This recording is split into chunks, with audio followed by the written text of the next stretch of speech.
सावित्री सब्जी लेने बाजार गई होती है कि तभी उसकी नजर मिनी स्कर्ट पहनकर बाइक पर जा रही एक लड़की पर जाती है जिसकी पूरी टांगे दिखाई दे रही थी। ये देख सावित्री अपनी आंखें बंद करते हुए कहती है, छी छी, शर्मो हया तो जैसे बेची खाई है आजकल की लड़कियों ने। कैसे कैसे कपड़े पहनकर घूमती हैं। अरे इतने छोटे कपड़े तो हमारे जमाने में 5 साल की बच्चियां भी नहीं पहनती थी, जितनी अब 25 साल की पहनती हैं। बुड़बुड़ाते हुए सावित्री घर आती है जहाँ वो टीवी पर सूर्य ग्रहण की खबर देखती है। क्या आज सूर्य ग्रहण है? ठीक है, तो जब तक ग्रहण है कोई भी खाना नहीं खाएगा। और तू बड़ी बहू, तू खाने में तुलसी के पत्ते डाल दे। सर पर घूंघट ओढ़े रेखा मुंडी हिलाती है। कुछ देर बाद सूर्य ग्रहण लग जाता है। तभी रेखा का पति ऑफिस से थका हारा घर आता है और फ्रिज में से ब्रेड जैम लगाकर खाने लगता है। ये देख सावित्री गुस्से में चिल्लाते हुए कहती है, हे राम, कर दिया ना अपसगुन। भला ग्रहण में कौन खाना खाता है? क्या माँ, अब भूख लग रही है तो कुछ खाओ भी ना क्या? ठीक ही तो कह रहा है वो। अब ये सब पुराने विचारों को त्याग भी दो सावित्री। आप तो चुप ही रहिए। और तू बड़ी बहू, यहाँ खड़ी खड़ी मेरी शक्ल क्या देख रही है? तू इसे रोक नहीं सकती थी? माँ जी वो मैं। अब क्या बकरी की तरह मैं कर रही है? अपना पल्लू ठीक करिए सर से, खिसकना नहीं चाहिए। बहुएं जितनी मर्यादा में रहें उतनी ही अच्छी लगती हैं। अरे हम भी थे, जितना मर्जी काम करते थे, लेकिन मजाल है कि कभी घूंघट सर से सरका हो। 3-3 मटके पानी के कुएं से उठा कर लाना, भैंसों का, खेतों का सब काम देखना। कितना काम होता था हमारे जमाने में। लेकिन एक आजकल की बहुओं को तो आटा गूंथने से लेकर बर्तन धोने तक हर काम के लिए बस एक मशीन चाहिए। और छोटे छोटे कपड़े पहनकर इनसे किटी पार्टी करवा लो बस। लेकिन मेरे घर में ये सब नहीं चलेगा। मेरे घर में बहुएं हमेशा घूंघट में और साड़ी में ही रहेंगी। इसलिए ध्यान रहे, आगे से ये पल्ला खिसके ना तेरे सर से। जी माँ जी, ध्यान रखूंगी। ये है सावित्री देवी, जिसे मॉडर्न कपड़ों वाली लड़कियां बिल्कुल भी पसंद नहीं थी। सावित्री के 2 बेटे थे। बड़े बेटे की शादी हो चुकी थी। बड़ी बहू रेखा बिल्कुल अपनी सास के कहे पर चलती थी, लेकिन फिर भी सावित्री उससे कभी खुश नहीं रहती थी। वो उसके किसी न किसी काम में कमी निकाल ही देती थी।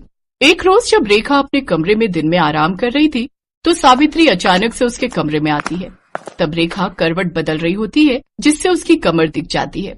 ये देख सावित्री जोर से चिल्लाती है, छी छी छी छी छी छी छी, बस इसी बात का डर था मुझे। सारी शर्मो हया बेच खाई है। माँ जी आप, लेकिन हुआ क्या? क्या होना है? करवट लेते वक्त तेरी कमर दिखी कैसे? आज के बाद ऐसा हुआ ना तो अच्छा नहीं होगा बहू।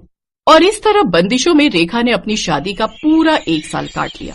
और उसकी फर्स्ट एनिवर्सरी पर उसका देवर राहुल दिल्ली से कानपुर आता। भाभी, मुझे ना आप सबको कुछ बताना था, तो मुझे लगा इससे अच्छा दिन भला क्या ही होगा। वो मेरे ऑफिस में मेरे साथ संध्या काम करती है, अच्छे परिवार से है, अच्छा कमाती भी है, और मैं उससे शादी करना चाहता हूँ। मतलब लव मैरिज? हाँ माँ, लव मैरिज। क्यों, कोई प्रॉब्लम है? नहीं नहीं, मुझे भला क्या दिक्कत होगी। तुझे पसंद है लड़की तो फिर हमें भी पसंद है। ये सावित्री का सिद्धांत भी समझ नहीं आता। जो डरता है तो उसे और डराती है, और जो सुनता ही नहीं उसकी बात झट से मान जाती है। चुप करिए जी। अब उस शहरी लड़की के पीछे अपने बेटे को तो नहीं खो सकती ना। कहीं उसके लिए सब छोड़कर ही चला गया तो। इसीलिए तो चुपचाप इस शादी के लिए हाँ कर दी। एक बार घर में आ गई तो फिर रेखा और उसमें कोई फर्क नहीं कर पाएंगे। सावित्री अपने छोटे बेटे की शादी के लिए मान जाती है। वो 1 महीने बाद दोनों की शादी करवा देते हैं। शादी के बाद दिल्ली से कानपुर कार में आते आते भारी भरकम लहंगे में संध्या काफी थक जाती है और वो एक जगह होटल के पास गाड़ी रुकवाती है। ड्राइवर, गाड़ी रोको, मुझसे अब और ये नहीं पहना जा रहा, ये भारी भरकम लहंगा। राहुल तुम यही रुको, मैं अभी चेंज करके आती हूँ। कुछ देर बाद गाड़ी आकर उसके ससुराल रुकती है। फिर पीछे से संध्या स्कर्ट और टॉप पहनकर सर पर शादी का दुपट्टा लिए निकलती है। संध्या को इस रूप में देखकर सभी हैरान रह जाते हैं। राहुल बेटा, ये सब? बेटा 2 जोड़ी में लड़की मांगी थी, इसका मतलब ये नहीं कि ये सचमुच ही 2 जोड़ी में आ जाएगी। वो माँ, दूर का सफर था ना, और इसने लौटते वक्त लहंगे पर ही वोमिट कर दी, इसीलिए जो इसके हाथ में लगा इसने पहन लिया। ये राहुल का बच्चा झूठ क्यों बोल रहा है? चलो संध्या, माँ के पाँव छुओ। हैं? अरे नहीं नहीं, तुम रहने दो। अगर तुम झुकी तो न जाने क्या क्या झुक जाएगा। ओह थैंक्स, वैसे मैं खुद झुकने के मूड में नहीं थी। वो क्या है ना, मैं बहुत थक चुकी हूँ। वैसे माँ जी, हमारा बेडरूम कहाँ है? वो क्या है ना, मैं पहले बाथ शावर लेना चाहती हूँ। और राहुल डार्लिंग, तुम ना प्लीज मुझे बॉडी मसाज दे देना। आज सचमुच मुझे बहुत थकावट है।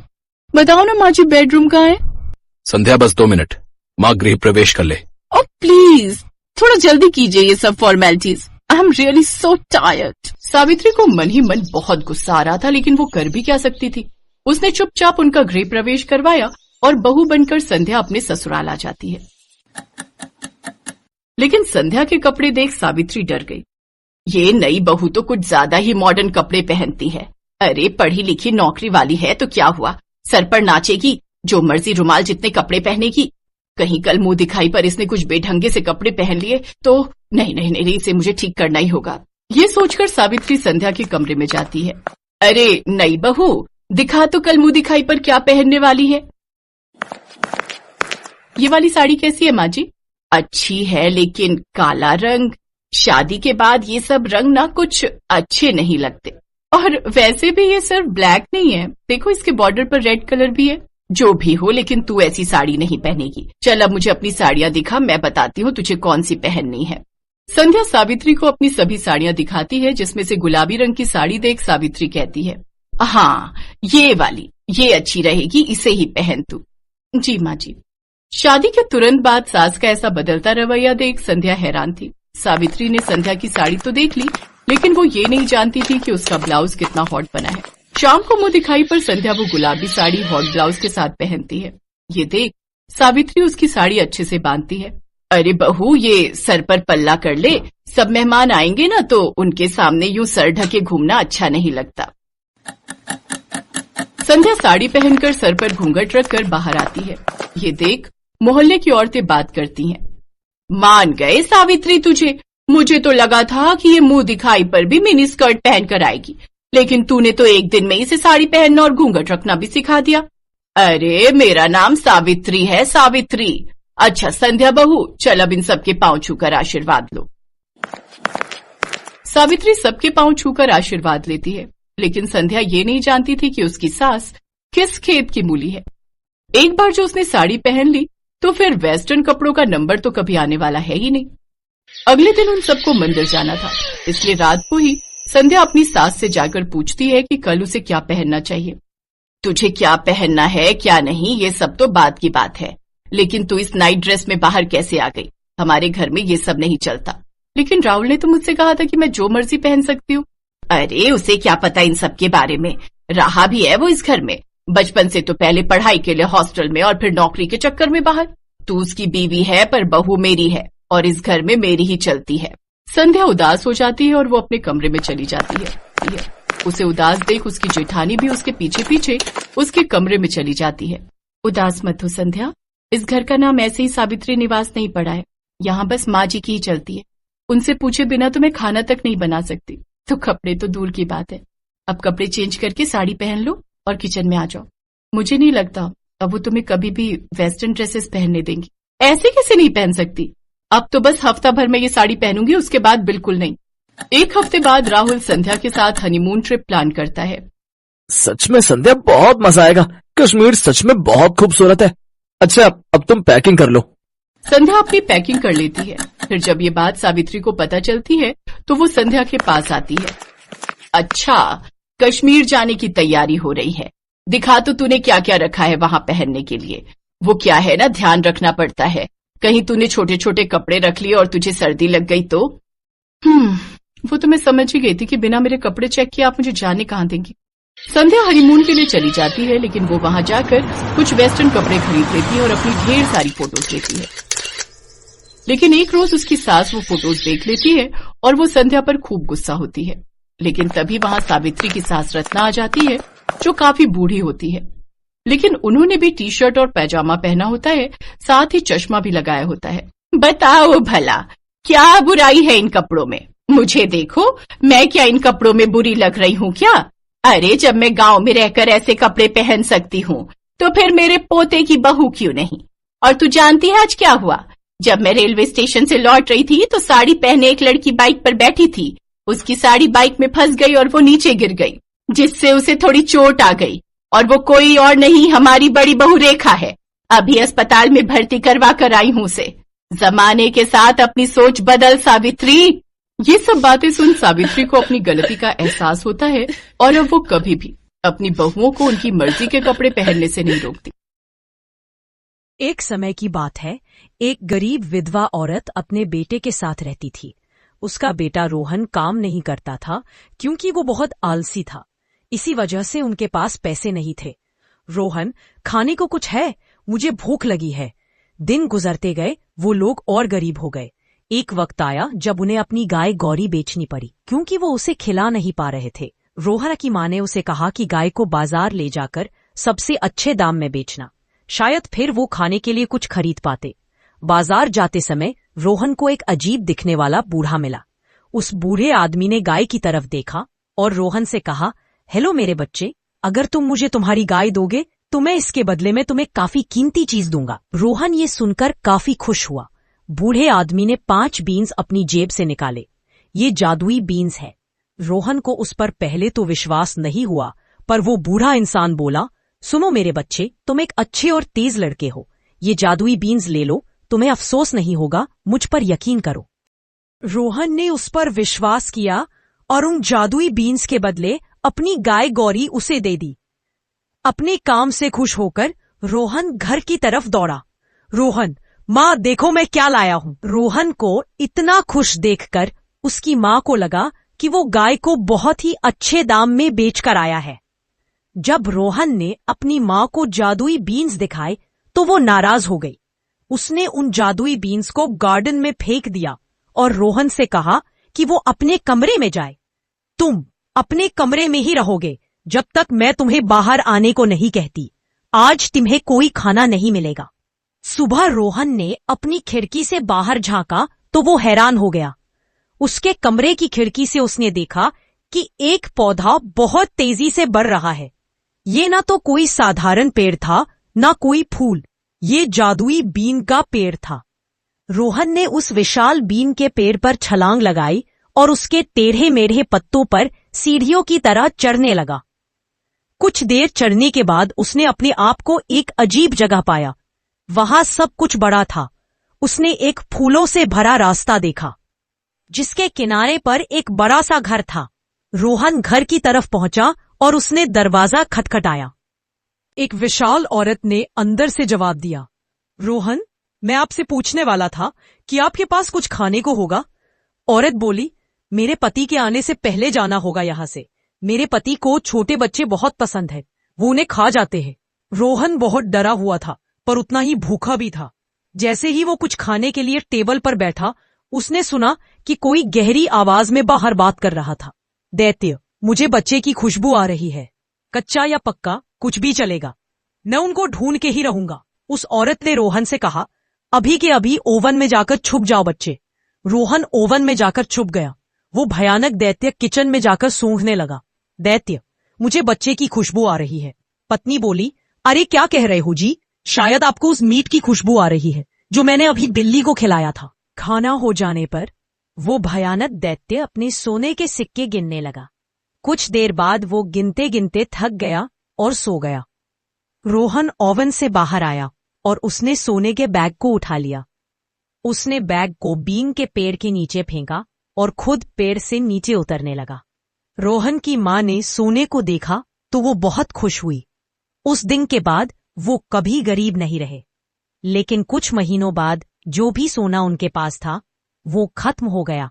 जब और कोई रास्ता नहीं था, रोहन फिर से बीन के पेड़ पर चढ़कर उस भयानक दैत्य के घर पहुंचा।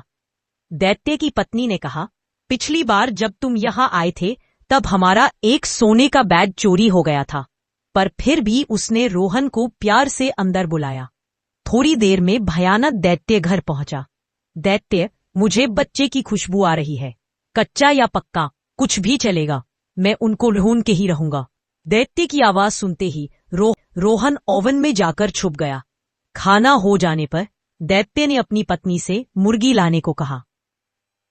जब पत्नी मुर्गी लाई, उसने उस मुर्गी को अंडा देने को कहा। रोहन को ये देखकर ताज्जुब हुआ कि उस मुर्गी ने सोने का अंडा दिया। और जब दैत्य सो गया, रोहन ओवन के बाहर आया और उसने मुर्गी को उठाया और नीचे की तरफ दौड़ा। सोने के अंडों की वजह से रोहन और उसकी माँ फिर से अमीर हो गए थे। पर कुछ समय बाद रोहन ने फिर से अपना लक इस्तेमाल करने की सोची और वो बीन के पेड़ पर चढ़ गया। इस बार वो दैत्य के घर में छुपकर घुस गया। उसकी पत्नी से छुपते हुए और बड़े से कॉपर के पॉट में जाकर छुप गया। थोड़ी देर बाद भयानक दैत्य आया। इस बार दैत्य की बीवी ने रोहन को पकड़वाने का तय किया।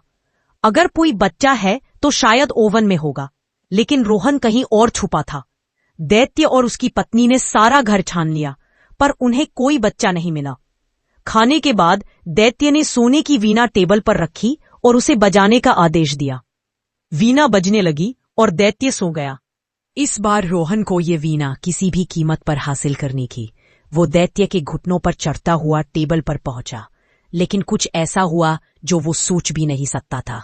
वीणा चिल्लाई, मालिक मालिक। रोहन ने वीणा को अपनी पीठ पर लेकर टेबल से छलांग लगाई। दैत्य उठ गया और रोहन के पीछे दौड़ा। बीन के पेड़ से तेजी से उतरने लगा और दैत्य उसके पीछे। जब वो घर पहुंचा, रोहन ने अपनी माँ को बुलाया, माँ जल्दी आओ, आरी भी साथ लाना। उन्होंने बीन के पेड़ को काटना शुरू किया। आखिर उन्होंने बीन के पेड़ को काट दिया और भयानक दैत्य जोर से नीचे जमीन पर गिर गया। वो दोनों दैत्य से सुरक्षित थे। वो लोग ठीक थे, पर रोहन को अपनी हरकत पर काफी पछतावा हो रहा था। उसे लगा कि अपनी लालच की वजह से आज वो जान खो बैठता। उसने अपनी माँ से वादा किया कि वो कभी भी चोरी नहीं करेगा और कल से बहुत मेहनत करेगा। उस दिन के बाद रोहन और उसकी माँ कभी भी गरीब नहीं रहे। हाँ, उनके पास सोने के अंडे देने वाली मुर्गी तो थी ही मदद के लिए, पर रोहन ने भी काम करना नहीं छोड़ा। इसी गली के आखिर में थी एक अजीब सी दुकान, पुराने खिलौने की जादुई दुनिया। और उन्हें नहीं पता था कि एक खिलौना उनकी जिंदगी बदलने वाला है। आरव, ये जगह मुझे बिल्कुल भी अच्छी नहीं लग रही। चलना, घर चलते हैं। अरे पागल, हॉरर टाइप दुकान है, मजा आएगा, तू बस देख। क्या ढूंढ रहे हो बच्चे? बस कोई डॉल कुछ अलग सा हॉरर टाइप हो तो मजा आ जाए। हॉरर? समझदार लड़का है तू। ये है लबूबू डॉल, सबके पास नहीं जाती ये। काका ने जो डॉल निकाली वो बाकी सबसे अलग थी। बड़ी बड़ी आंखें, अजीब सी मुस्कान, मानो किसी राज को छुपा रही हो। ये हंस क्यों रही है ऐसे? अरे ये तो मासूम दिख रही है। सुनो, ये डॉल रात में खेलती है। अगर ये तुम्हें पसंद कर ले तो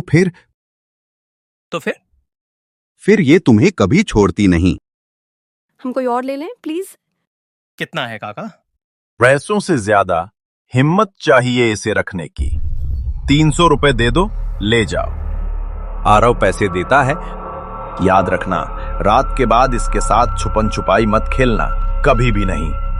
काका की चेतावनी हवा में गूंजती रही, लेकिन बच्चों के कानों में नहीं, उनके जोश में दब गई। और लाबूबू डॉल अब उनके साथ घर जाने के लिए तैयार थी। शाम तक आसमान गहरा हो चुका था, स्ट्रीट लाइटें जल चुकी थीं और लाबूबू चुपचाप अपना अगला गेम सोच रही थी। आरव, काका ने मना किया था ना, रात में मत खेलना। अरे यार, डरपोक मत बन, ऐसे ही डराने के लिए बोला होगा।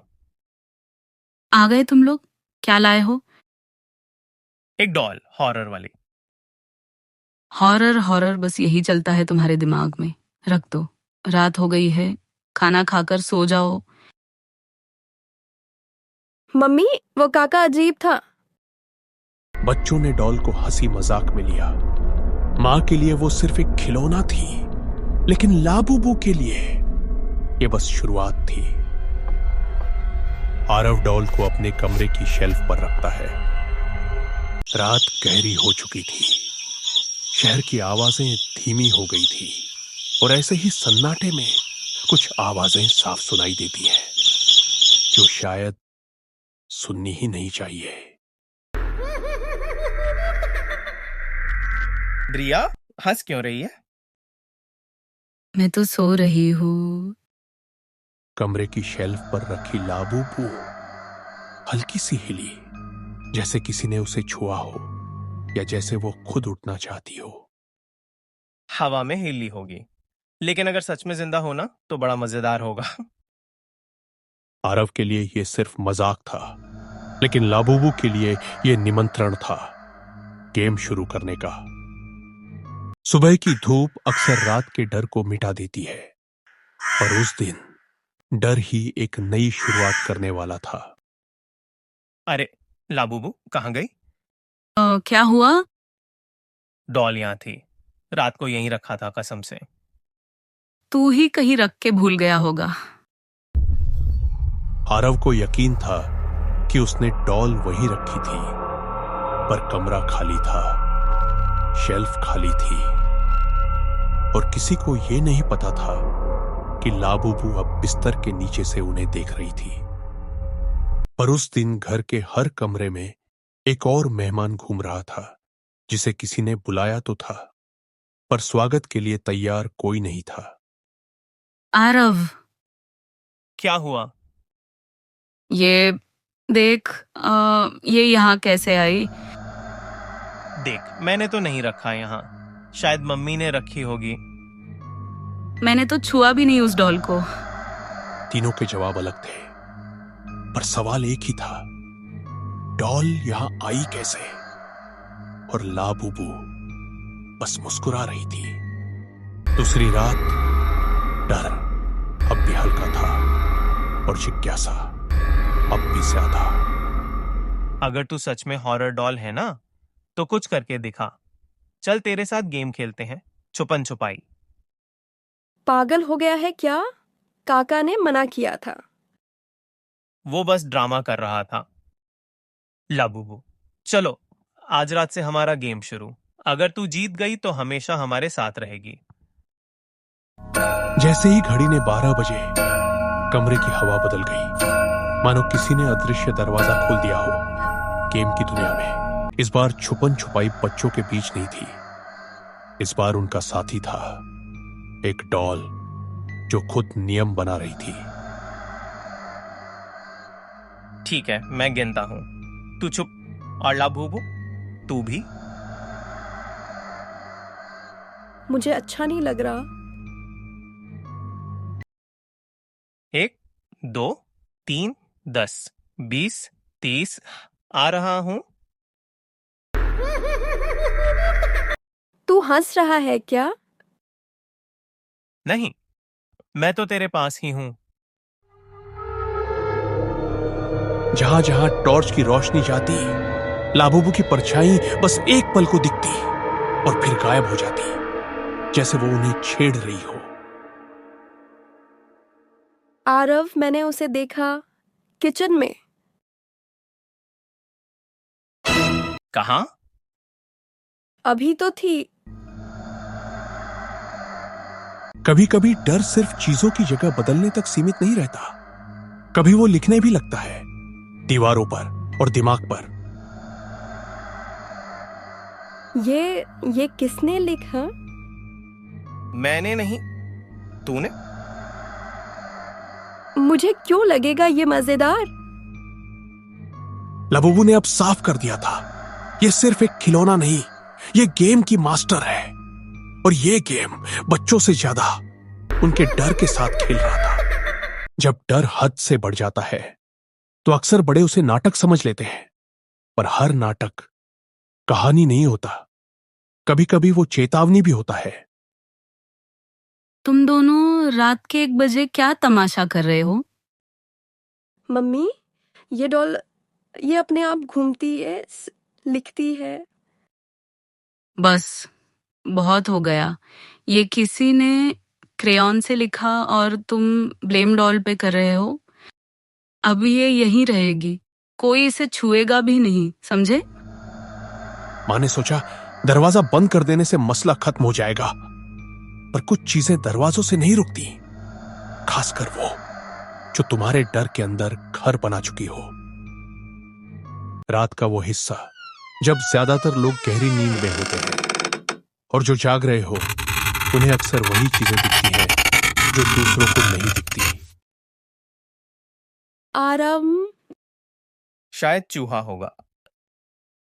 चूहा दीवार पर फिर से खेलेंगे लिखता है क्या? नहीं खोलना ये दरवाजा। ठीक है, मम्मी को सुबह बताते हैं। उस रात उन्होंने दरवाजा नहीं खोला, पर दूसरी तरफ खड़ी लाबूबू अब उनके डर को तौल चुकी थी। सुबह आई, पर जो कुछ रात में शुरू हुआ था वो अभी खत्म नहीं हुआ था। ये किसने किया? मम्मी, हम नहीं थे, सच में। लबूबू अब घर में कहीं भी हो सकती है।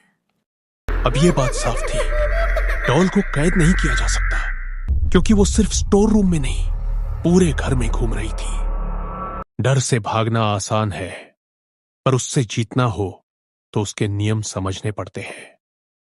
आरव ने भी यही करने की कोशिश की। आरव लैपटॉप पर हैंटेड लाबूबू डॉल सर्च कर रहा है।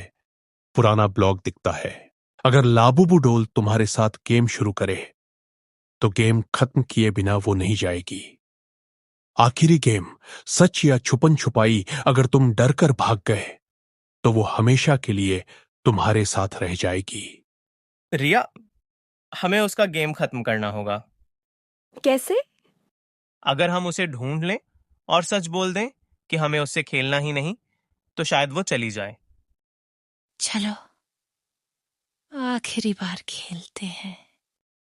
ये बोल भी रही है। अब डरना मत, ये हमारा घर है, ये डॉल है। अब गेम का आखिरी राउंड शुरू हो चुका था, जहां इनाम था आजादी, और हार का मतलब हमेशा का डर। बच्चों को लगा कहानी यहीं खत्म होने को है, क्योंकि कुछ गेम कभी खत्म नहीं होते, बस अगला खिलाड़ी बदल जाता है। अब अगले एपिसोड में देखें। देव और राधा शहर की भीड़ से थक चुके थे। गांव लौटे, अपने पुश्तैनी घर में, जो नदी के किनारे था। वही नदी जहां सूरज ढलते ही खामोशी बोलने लगती थी। देखो राधा, ये रहा हमारा पुराना घर।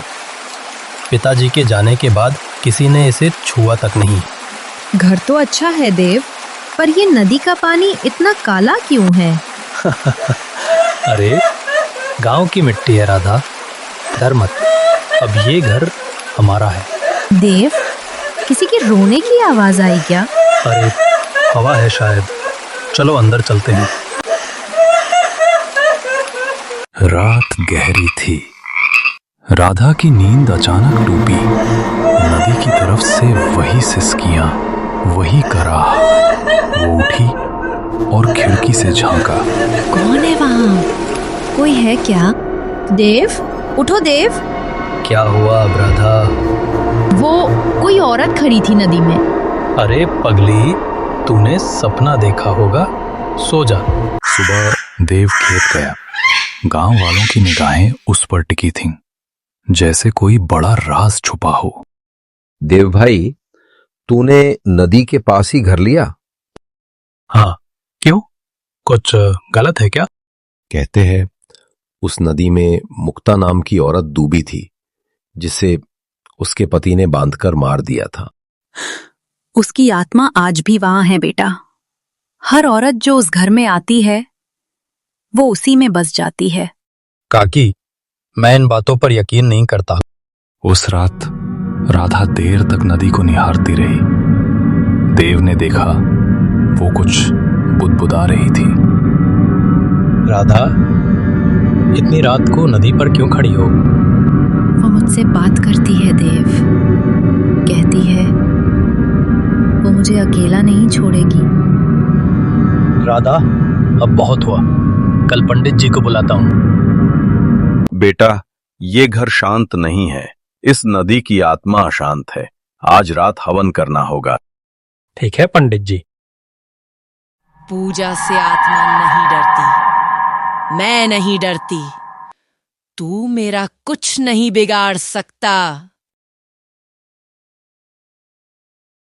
हे भगवान, ये तो वही आत्मा है।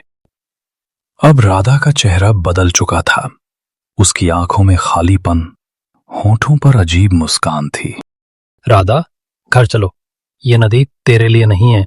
मैं अब राधा नहीं, देव। मैं वही हूं जो इस नदी में डूबी थी।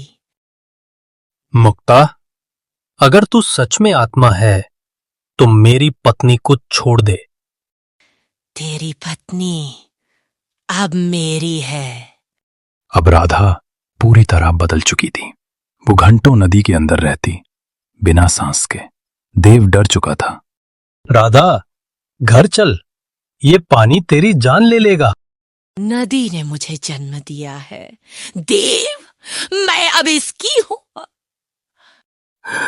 मुक्ता, अगर तू सच में आत्मा है तो मेरी पत्नी को छोड़ दे। तेरी पत्नी अब मेरी है।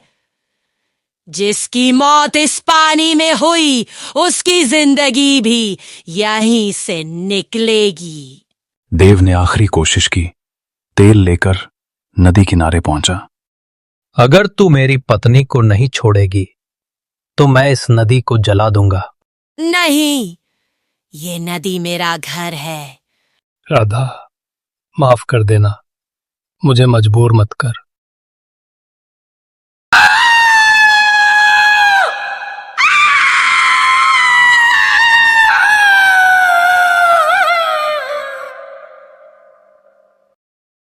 सुबह नदी शांत थी। देव कहीं नहीं था, बस पानी के किनारे उसकी चप्पलें थीं। कहा था ना, नदी अपनी आत्मा वापस ले ही लेती है। आज भी हर अमावस की रात उस घर की खिड़कियों से सिसकियां आती हैं और नदी फुसफुसाती है, मैंने कहा था दूर रहना।